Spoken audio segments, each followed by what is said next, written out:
everyone. Welcome to AMC Movie Talk for movie fans. I'm your host, Ashley Mova, and this is the daily show. We give you all of the latest news from the world of movies, plus some insight into what it all means. Joining us, as always, is AMC Movie News Editor-in-Chief, John Campea. Greetings and salutations, everybody. Welcome to the best damn movie-related show on the internet, coming to you live from the Stream.TV studios here in Hollywood, California. About 1,000 people in the chat board already who seem to be somehow expecting that I'm going to have some kind of rant or blow up about the Adam Driver thing. I guess we'll just have to wait and see. John, you have a rant? Me? Rant? That's shocking. Also here, AMC Movie News Production Manager, Dennis Zen.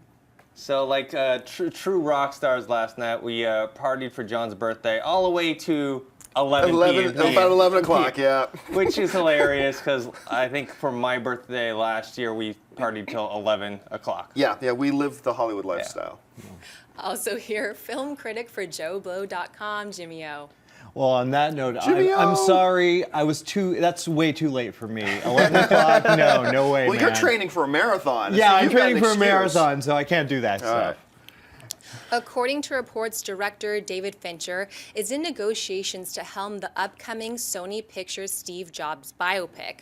If Fincher signs on, it would be a re-teaming with his Social Network writer Aaron Sorkin and Social Network producer Scott Rudin. Sorkin wrote the screenplay based on the Walter Isaacson biography of Jobs, simply titled Steve Jobs.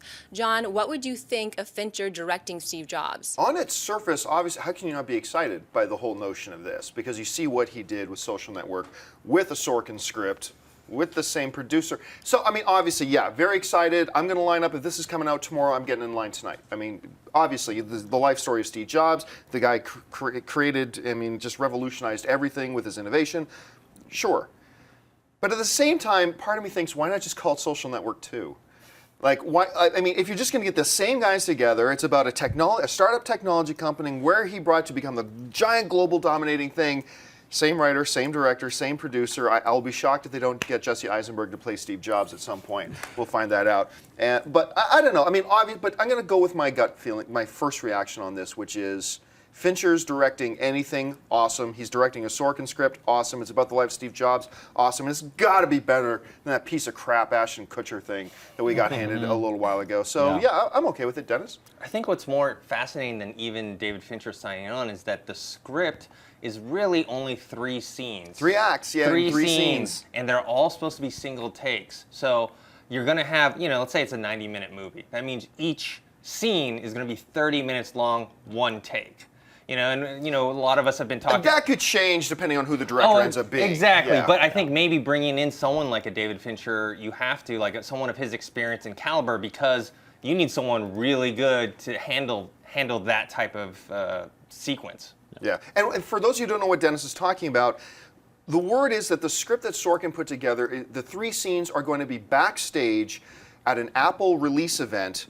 3 key Apple release events, and one was going to be like the first Mac. I think one was going to be the iPhone, or the iPhone might be the last one that they did, and the other might have been the iMac. I can't remember exactly which one, but which is fascinating. Doesn't really follow the biography that we wrote, which is supposed to be based on, but it's going to be interesting to see how it turns out. Jimmy? Well, when I first heard about it, I was like, I like the idea because that biography is actually, I think he was the only one that really knew Jobs and he really opened Jobs up really to. opened up to him. That's more interesting to me than we won't even talk about that last one. That was a terrible movie. And I remember seeing Steve Yeah. Wozniak talking about this, saying, okay, first of all, that didn't happen, that didn't happen, Yeah, that exactly. didn't happen. Exactly. Yeah. I would love to see Fincher take this on. I think it'd be great. All right. So, yeah. What's next?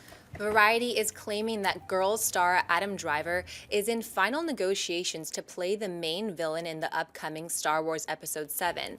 They describe his role in the upcoming film like of Darth Vader in the original films. Star Wars Episode 7 is set to hit AMC theaters on December 18th, 2015. Dennis, what do you think of the potential casting of Adam Driver? Oh, Girls is one of the few shows on HBO that I do not watch. I've seen bits and pieces, and I've seen Adam Driver. He just doesn't strike me as the villain type. He's very tall and lanky. I don't know about Darth Vader thing. He's got an Alan Rickman sort of thing going on. But I could kind of see him as I don't know if he a villain. intimidates can intimidate No, I don't people. look at him and think I'm intimidated. So Darth no. Vader, like, I don't know. Maybe with the makeup and costume and whatever, maybe, and they change up his voice, maybe then. But then what's the point? But then again, I also find nothing intimidating about Benedict Cumberbatch until he starts playing a villain, True. and then I'm pretty intimidated. Jimmy? Yeah, I agree. I honestly have never watched Girls. Have no desire to watch it. I've heard it's a great show. Just not interested. You're not the demographic. Yeah, exactly. The only thing I really know him from was Inside Llewyn Davis. You know, and he didn't want to go to outer space in that, so I don't know about that. So, I think he's an interesting looking. I like the fact that he's kind of up and coming and he's not a big star already. I like that. I think it could be a really good casting decision. I'm kind of hoping for good things with him. Well, the nice thing about him is you're talking about a guy he's a graduate of Juilliard, for heaven's sakes. So you know you're getting a guy who can act, and that's good. I've never really seen him in anything until, remember that rumor came out a while ago about Adam Driver maybe being Nightwing in the Batman Superman with Which that everyone ridiculous. was so mad about. That one I was really mad about. But that kind of prompted me to go home, pop on HBO Go, and watch a couple episodes of Girls, which I also don't watch, but my wife really likes, and watch a bit. And he's pretty solid. I like him. But this brings up another bigger issue, is this reinforces the whole idea, never believe anything you hear about Star Wars. Because how long have we been hearing, Benedict Cumberbatch is going to be the villain. No, not villain RoboCop, Gary Oldman. Gary Oldman's going to be the villain. One of them's going to be the villain, one's not. And then today, out of Variety, comes this whole thing out of left field. And they're saying Michael Fassbender and who was the other guy they said? Hugo Weaving were the other two guys up for this role. So that worries me a little bit, because what's your casting director doing? Like, is your villain so ambiguous that you can get three completely different types of guys that are your final three for this thing? So that concerns me a little bit. But look, the guy clearly has an acting background. He's very talented. He's been solid in the stuff he's in, and a lot of studios are after him right now. So let's wait and see. I'm not going to buy this completely until we hear from Lucasfilm, from Kennedy, from Abrams, from somebody that officially says this is done, because we've seen mistakes happen before, but it looks like it's happening. And apparently everyone has been called in to be cast in Star Wars. Hundreds of people have been called in to read for this. All right, folks, listen, we've reached that part of the show for buy and sell. Here's how this works. In front of her, Ashley's got a few other items in the world of movie news. She's going to run them down, and then Jimmy, Dennis, and I are simply going to say whether we buy it or sell it. So, Ashley, what do we got? For some time, G.I. Joe Retaliation's John M. Chu was set to direct a feature Masters of the Universe film, until having to withdraw to work on the next G.I. Joe film. There hasn't been much news on the He-Man project since, but now the film seems to still be moving forward, as several sources are claiming Sony has narrowed down the potential directors list to 4 candidates. They include Another Earth's Mike Cahill, Kick-Ass 2's Jeff Wadlow, The Karate Kid's Harold Zwart, and Chris McKay, editor and animation supervisor on the Lego Movie. Jimmy, buy or sell any of these 4 potentially directing a Masters of the Universe movie? I honestly am I'm on the middle ground here. I kind of buy the idea of Mike Cahill. I think I liked after Another Earth, and apparently his last film. Yeah, the last film at Sundance. He's got a good mix of sci-fi with a little bit of reality, but He-Man is far from real. So what are you talking about? I don't know. Maybe he could do it. But out of those 4 names, I would pull for him. So I kind of buy him.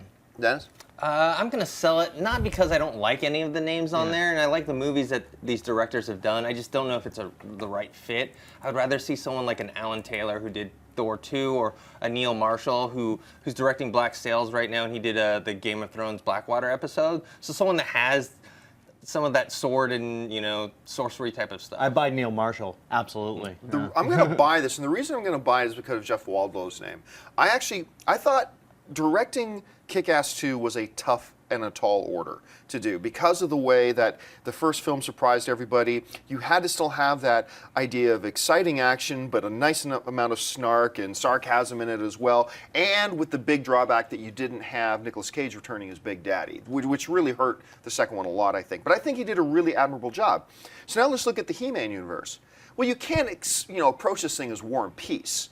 I mean, it's He-Man, for heaven's sakes. It's massive. What? You got many faces and Skeletor and whatever. I mean, you got to have the same, I think, approach to it that Wadlow brought to a Kick-Ass 2, and for that reason, I'm going to buy it. After the tragic death of Paul Walker, production on Fast and Furious 7 was put on hold after being halfway done with shooting. It appears the production is ready to continue as the cast and crew will pick up shooting the film on or around April 1st and will shoot for 6 to 8 weeks. Fast and Furious 7 is set to hit AMC theaters on April 10, 2015.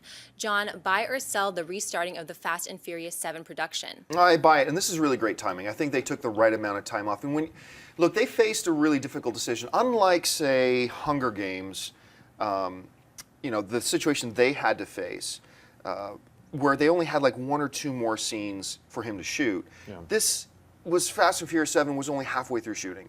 So it's not like they only shot a few scenes so they can restart no problem. It's not like they were almost done so they could find a little, patchwork solution to it. It was halfway through doing it. So they needed some time to figure out what they're going to do, then how they were going to execute it. Then they had to rearrange everybody's schedule. So I'll be honest, I'm a little bit shocked that they were able to pull everybody back together this fast, considering how many people are involved, and they all have their own things they got to do that throw everything off. So I'm impressed that they pulled it together this fast. I think it was the right amount of time. They didn't jump back into it too quick. So I buy it. Dennis?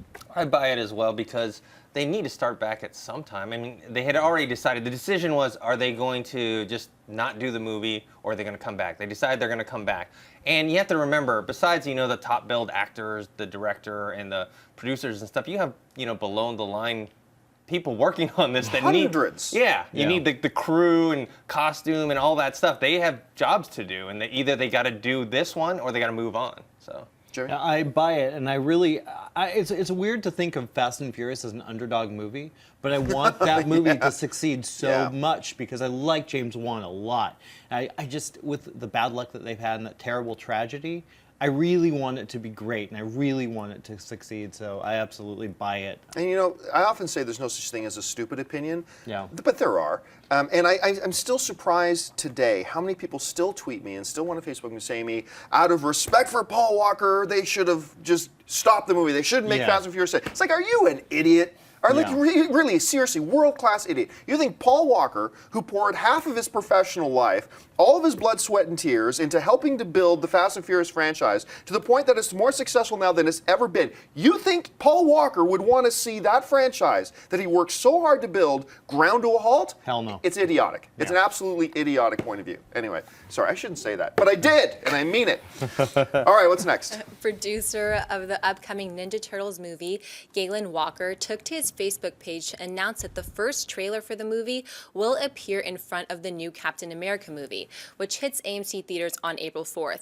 Ninja Turtles itself will be on AMC screens on August 8th. Dennis, buy or sell premiering the Ninja Turtles trailer in front of Captain America? I'm going to buy it tentatively because we're not quite sure the tone of this movie yet, because we get some leaked photos of the figures, which I thought looked really cool. Badass. Then you get leaked things of the poster where it looked kind of cheesy with the sunglasses and whatever else they had on.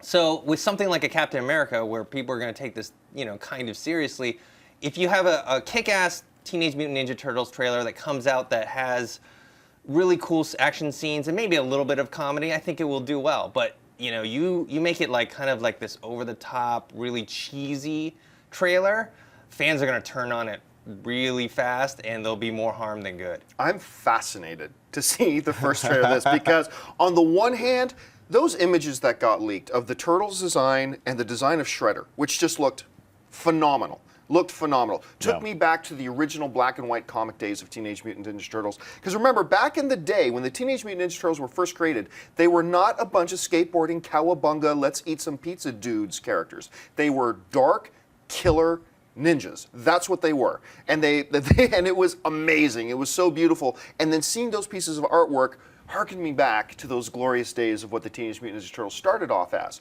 So you see that. But then on the other hand, Megan Fox is in it. So where does that leave you? I mean, so what type of feel do you get? And I have no clue. I have no idea how I'm going to feel about this. And finally, we're going to get to see the trailer. And I do think Captain America is a nice film to premiere it in front of. Because I think basically you're targeting what a lot of your demographic is going to be there to see Captain America anyway. This is a good fit. And I cannot wait to see which is it. Is this the Shredder looks badass Teenage Mutant Ninja Turtles, or is this a film being led by Megan Fox, Teenage Mutant Ninja Turtles? Leave Jimmy? Megan Fox alone, man. Come on, man. She's hot. You and I met her on the same day, I think. Yeah, she's really cool, dude. But You know what? I buy it. I buy it, actually. I think there's from where I think they're going, it looks like it could be in that vein. A little serious, a little fun, but not schlocky and not ridiculous. So yeah, I'm gonna buy this one. If you're right, I'll buy it too. Cool. All right, folks, we reached that part of the show called Mailbag. Listen, if you've got a topic or a question you'd like us to address on the show, you can email us anytime at amcmovietalk@gmail.com. Now, every day we leave a little bit of time at the end of the show because we do the show live every day, Monday through Friday at 11 a.m. Pacific Standard Time. So if you're watching us live, you can tweet us some questions right now at AMC Movie News. So you can tweet those questions in now. When we're done Mailbag, Ashley will pick a few to ask. But for now, we do have some Mailbag questions. So Ashley, what's in there? Perry Chandler writes, "Hi guys and gals of AMC Movie Talk, love the show. I was wondering, with J.J. Abrams now in the Star Wars galaxy far, far away, do you think we will ever see a Cloverfield 2? I love the first movie and think it has been the greatest use of viral marketing that I can remember. I love the world behind Cloverfield and would hate for it to never be used again. Thanks guys and keep up the great work." Well, first of all, I'm going to agree with you. It is one of the greatest pieces of viral marketing ever. I mean, they did such a phenomenal job building up interest for that film, and oh my goodness, wow. Building up all the interest for that film and getting building up people's anticipation to the point that they almost ruined it for anybody else that tries to do the same thing. They did it that well. Problem is, for me, I didn't think the movie was all that great. I mean, when you push the hype of the marketing aside and all that kind of stuff, and you just sit down and watch it, I wasn't that enthralled by it. I didn't think it was all that good. But more importantly, you got to remember this. It's amazing how many people still think that Cloverfield is the film that J.J. Abrams directed. J.J. Abrams was not the director of Cloverfield, but that's what everybody thinks. It was actually Matt Reeves, who also directed that Let Me In remake, did a really fine job on that remake, and he's directing the new Planet of the Apes, and apparently he's going to be doing another Planet of the Apes after that one as well. He did a great job, but it wasn't a J.J. Abrams thing. So J.J. Abrams' association with Star Wars isn't going to have any influence at all over what happens with Cloverfield, but I don't think the studio is interested in doing another Cloverfield anyway. It's not like it was that big of a hit, and I don't think it was all that great. I didn't hate the film myself, but yeah. So anyway, Dennis, how do you see it? I actually enjoyed the movie, and I thought it was pretty good, especially for what it was. I think maybe the success of Godzilla will determine whether they want to make a Cloverfield that's probably the bigger 2. question. If Godzilla's a huge hit, they'll be like, okay, let's make Cloverfield 2. I don't know if Matt Reeves would come back, but maybe they'll get someone else to do it. I hope they don't do the found footage thing. It was fine for that movie, but hopefully they move on from that. I'm so tired of found footage stuff. Anyway, Jimmy? Yeah, I honestly, I thought it was okay. I liked it. I didn't hate it. I don't know if it really needs a sequel. I like the world. The monster's cool. I mean, that freaked me out, like looking at that guy. But yeah, I don't think we really but you know need what? one. I had a Mel Gibson Signs experience with it. Did you? I found out I was way more freaked out by the monster before I ever saw it than I was after I finally saw it. Because you know in Signs, like you're freaked out by just catching these little glimpses of the aliens, and at the end you see the aliens, and you're like, this is freaking ridiculous. But then that's kind of the same experience I had with Cloverfield. Yeah. But yeah, anyway. All right, what's next? Dazzle Blast writes, "My question is, who do you think is the best actor or actress to never be nominated for an Oscar?" That's a great question, because somebody asked me on Mailbag a few months ago about the best actors not to win an Oscar, but the best actors not to even be nominated, if I'm not mistaken, Donald Sutherland has never been nominated for an Academy Award. I mean, that's the name to me that makes you go, what? Donald Sutherland has never been nominated. Alan Rickman, Steve Martin, John Cusack, and another one that not on the same level as Donald Sutherland, but Bruce Willis. Like you think Bruce Willis, you'd think at some point he would have received but no nominations for Bruce Willis either. So, but to me, the big one is Donald Sutherland. That's the one that shocks me the most. What about you, Jimmy? And if you look at actresses, Jennifer Jason Leigh has never gotten an Oscar nomination. Are you kidding me? I mean, I know she does a lot of indie. She's gotten Independent Spirit Awards. She is a But it's not like the Oscars are afraid to give nominations to independent film actresses at all, and yet she's not there. Honestly, I think she's one of the best out there. I just wish she worked more. I wish she was more high profile. Maybe that's the case. I don't know. But yeah, Donald Sutherland, Jennifer Jason Leigh. What about you? Well, I mean, the go-to answer before a couple of years ago was Gary Oldman. Until he got nominated for Tinker Tailor Soldier Spy, he was the guy that everyone named. Now he's got a nomination, so people bring up Donald. Now he's just on the list of the guys who've never won. Yes. Yeah, exactly. So yeah, Donald Sutherland is one. When I take the question instead of just like who's had a long career that hasn't won it, and just take it at Best Actor, I look at the list of my favorite actors and look, okay, that guy got nominated, that guy nominated. The two on my list that aren't nominated yet, and they're younger guys, so they still have time, are Tom Hardy for Warrior and Sam Rockwell for Moon. Like, I thought those two performances. Did Sam Rockwell not get a nomination for Moon? No, he did not. Wow, No. I've always just had in my head that he did. Yeah, because you thought You it was. just assumed he Because would. he should have, yes. So those are the two for me. All right. Okay, folks, well, we're going to go to some live questions now from the Twitter stream. You can fire them in right now at AMC Movie News. Our gatekeeper is Ashley. She's the one who will decide if your question gets asked or not, so you got to kiss up to her. So, Ashley, what do you have? Jordan Jones writes, "Hey AMC, do you think in this decade that people would be interested in a new comic universe?" In a new comic universe. I think a he good means like question. instead of Marvel and DC, like a Like a Dark Horse or what type yeah, of like universe? Valiant has their own Yeah, universe. yeah. A few other places. It's not so much, to me, it's not a question of interest. It's a question of how much room is there in the market for it? And is it oversaturated right now? And can you launch something like a whole new comic cinematic universe based on something? It would be a tough sell. I mean, I'd be interested to see somebody try it, not with my money, but I'd be interested to see somebody try it and see how people respond. But that's a tough sell. What do you guys think? That's a great question. Yeah, that's a great question. It would be cool to see some new original world that we haven't seen before, at least on film.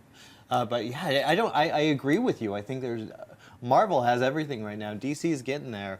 I just don't see that happening. I think it's extremely tough because you haven't built it in the comic book world alone. You Yeah, know, if you yeah, haven't yeah, even built yeah. it there, how are you going to build it in the cinematic universe? I mean, with Marvel and DC, it's like tons of characters with tons of history and brand name recognition, and starting a brand new one, people won't have any idea, you know? All right, what's next?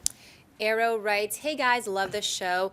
Do you think they will remake King Kong or leave the 9-year legacy of the film?"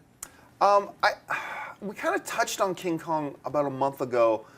I don't see them remaking King Kong anytime soon. I mean, look, King Kong is kind of like Sense and Sensibility. Every decade or so, somebody's going to remake it. I mean, we are at some point in the future going to get another King Kong film, no doubt.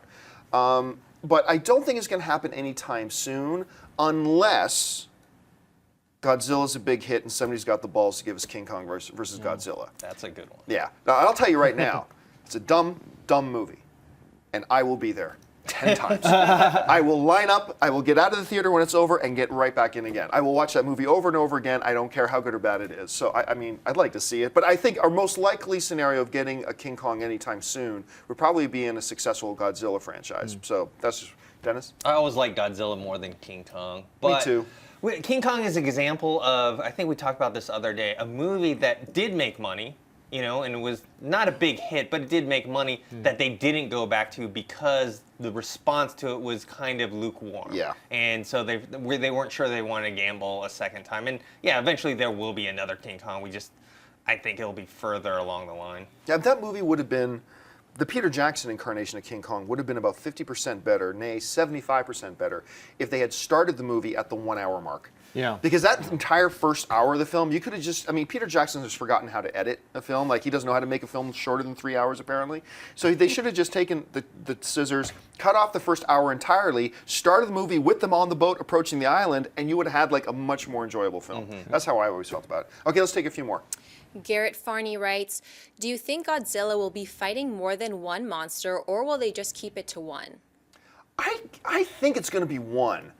I think it's the law of diminishing returns. I don't think you blow your proverbial load on the first Godzilla film by having Rodan and Mechagodzilla and all these other guys all sworn and because where do you go from there? Yeah. I have a feeling they're going to stick to one, but watch, they're going to have 5. I wouldn't be surprised if they start at the beginning with a battle or something just to introduce Godzilla and then go from there. But yeah, I hope it's just one. I want to see Godzilla. That's what I want to see. Yeah, I think we're going to see 2 or 3. Really? Yeah, I think so. I think they're going to build up to that, but you're probably right. Yeah. Okay, what's next? Rocket writes, "Do you think that Star Wars Episode 7 will have the famous space text opening from the original movies?" No doubt. Oh, yeah. No doubt. I mean, I got to admit, it's such a small thing, but as somebody, my earliest childhood memory is my mom taking me to see the first Star Wars movie. My first pet's name was a cat that I named Luke Skywalker. I wish I was lying. I'm not. But it's going to be difficult for me just not seeing the Fox thing, the 20th Century Fox thing at the beginning. It's going to feel odd to me. You don't take out the space scroll at the opening of Star Wars. If you do that, you might as well just call it something else. You got to have it. I mean, that's the way I see it. What about you? I don't think people can handle missing both the Fox fanfare and the opening text. So yeah, definitely. Can't we just throw in the Fox? Just for Just- fun? yeah, just for fun. Without the That would be logo, awesome. just the music. I actually had somebody write in on Mailbag once asking, like, hey, do you think that Disney can make a deal with Fox just to have the rights to have their fanfare at the opening? I'm like, why would Marvel want that? Or why would Disney want that? Yeah, and why exactly. would Fox let them do it? I mean, well, I'm sure Fox would let them do it. Free advertising. Okay, what's next? Fahad H writes, best superhero costume in a movie. Oh, that's a great question. Right? It's tough. Yeah, it's really tough. Boy, I got to tell you, I liked the Captain America outfit in the first Captain America movie a lot. I mean, a lot. I wish they had kind of kept that costume into Avengers. And I do like the look of the new one they've got coming up here for the new one as well. Bale's Batman was pretty good. I got to admit, I really do like the new Man of Steel Superman costume. I like that they lost the red underwear. I like the Iron Man suit.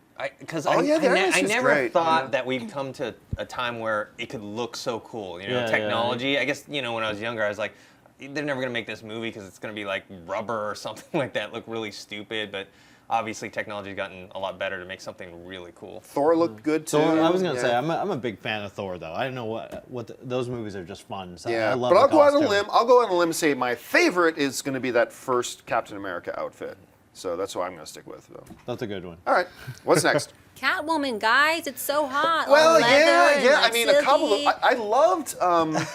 Michelle Pfeiffer's? Well, no, not Michelle Pfeiffer's, although she's the greatest Catwoman I think Yes. I've ever had. Yeah. Halle Berry's was certainly sexy, but completely impractical.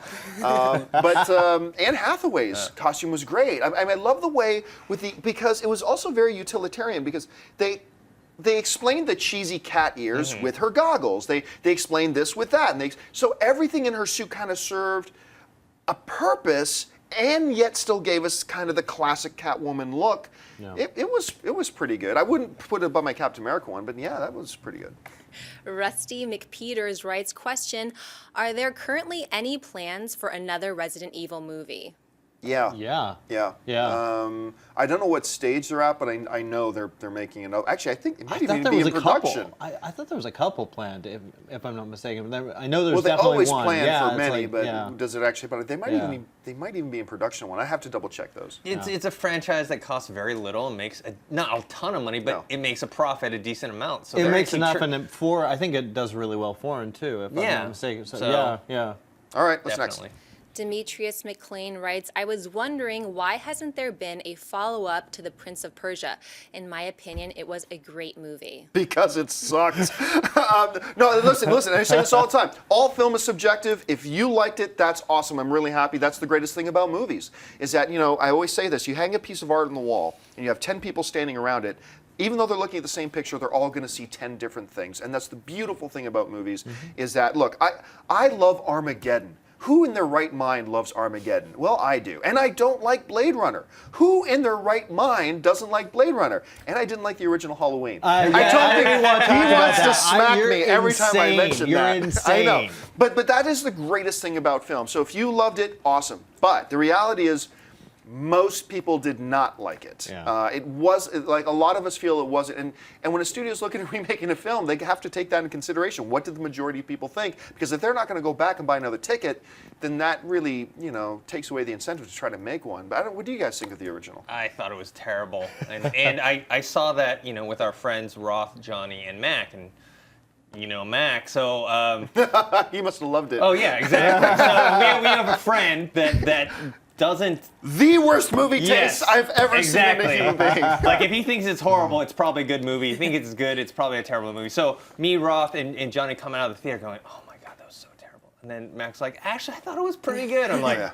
you just sealed the deal right there. Most overrated film I've ever seen? Shawshank Redemption. What?